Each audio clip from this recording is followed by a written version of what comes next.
দিনের ভিতরে টাইম দিয়েছে অপারেশন করার জন্য। তো আমরা 1 মাসের টাইম দিয়েছি বাচ্চার।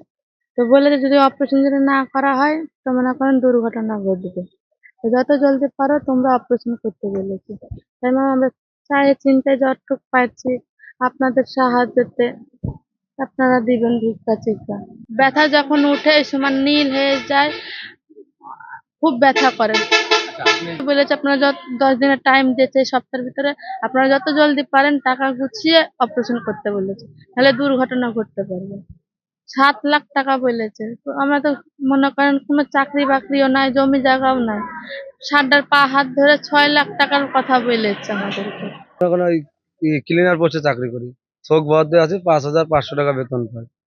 আমার ছেলের এই সমস্যা, হার্টের ছিদ্র, আমি বহুত দিন মেডিসিনের কাজে করতে পারিনি।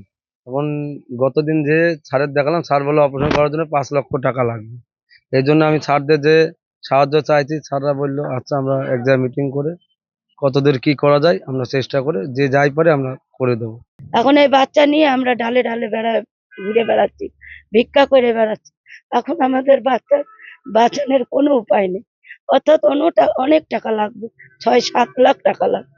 আমরা কোনে পাবো? আমার বাচ্চা দিনকে দিন খালি কান্দে, শোয় না, খায় না, ভাত খায় তো যে এখন ভাত খায় না।